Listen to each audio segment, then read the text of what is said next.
လူတယောက်ရှိမှခင်လင်ကခေါင်းငုံလိုက်တယ်ဆိုတာအဲ့ဒီလူရဲ့နှလုံးသားကဒီကဘာပေါ်မှာအကျဉ်းသားအပြည့်အဝဆုံးလူဆိုတဲ့အဓိပ္ပာယ်ပါအန်ဩစရာကတော့နောက်ထပ်ခေါင်းဆောင်ဖြစ်မဲ့သူကိုဆုံးဖြတ်ပေးနိုင်တာခလင်တကောင်လေးပဲဖြစ်ပါတယ်ဒီအချိန်မှာတော့ကြားခဲ့ရဲ့မျက်လုံးတွေကထီးနှန်းကိုပဲစိုက်ကြည့်နေခဲ့တယ်ခလင်ကသူ့ကိုမရွေးချယ်မချင်းသူ့ရဲ့အိမ်မက်ဘယ်တော့မှမပြေဆုံးနိုင်ဘူးဆိုတာကြားသိနေခဲ့တယ်ဒါကြောင့်ဘယ်သူမှမထင်မှတ်ထားနိုင်တဲ့အစီအစဉ်တစ်ခုကိုသူချမှတ်လိုက်တယ်သူကခလင်ကိုဒဏ်ရာရအောင်လုပ်ပြီးရေထဲမှာမျောလွင့်နေအောင်ပစ်ထားခဲ့တယ်ပြီးတော့အချိန်တိတိကျကျရောက်လာပြီးအသက်ကယ်ပေးတဲ့သူလိုဟန်ဆောင်ခဲ့တယ်ဒါပေမဲ့အဲ့ဒီကျင်နာမှုရဲ့နောက်ွယ်မှာတော့ကြောက်မက်ဖွယ်အမှန်တရားတစ်ခုဖုံးကွယ်နေခဲ့တယ်ဂျက်ကခလင်ရဲ့မှတ်ဉာဏ်ကိုဖျက်ပစ်ထားခဲ့တာပါ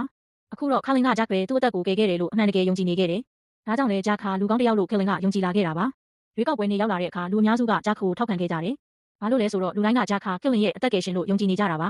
ခလင်ကလည်းတခြားဘသူကိုမှမကြည့်ပဲဂျက်ရှိမှပဲခေါင်းငုံလိုက်တယ်အရာအလုံးကဂျက်စီစဉ်ထားတဲ့အတိုင်းဖြစ်နေခဲ့တယ်အခုဆိုရင်ဘသူမှသူ့ကိုမတားဆီးနိုင်တော့ဘူးလို့ဂျက်ထင်နေခဲ့တယ်ဒါပေမဲ့အဲ့ဒီအချိန်မှာပဲမိုက်ရောက်လာခဲ့တယ်အဲ့ဒီခလင်ဟာမွေးရနေ့ကလေးကမိုက်ကမြစ်တာနဲ့ပြုစုဆောက်ရှောက်လာခဲ့တဲ့တတော်ဝါပဲဖြစ်တယ်ဂျက်ရဲ့လှည့်ကွက်ကိုလူတိုင်းရှေ့ဖော်ထုတ်နိုင်ဖို့မိုက်ကခလင်ရဲ့အမွှာညီကိုရွေးကောက်ပွဲကျင်းပရာနေရာကိုခေါ်လာခဲ့တယ်သူတို့ရောက်လာတာနဲ့တပြိုင်နက်ဂျက်ရဲ့လှည့်ကွက်ကစတင်ပျက်စီးလာပြီးပထမခလင်ကလည်းရုတ်တရက်မြေပေါ်ကိုလဲကျသွားခဲ့တယ်ဒါပေမဲ့ဂျက်ကတော့အနိုင်ရမှာတေချာတယ်လို့အပြည့်အဝယုံကြည်နေသေးပါ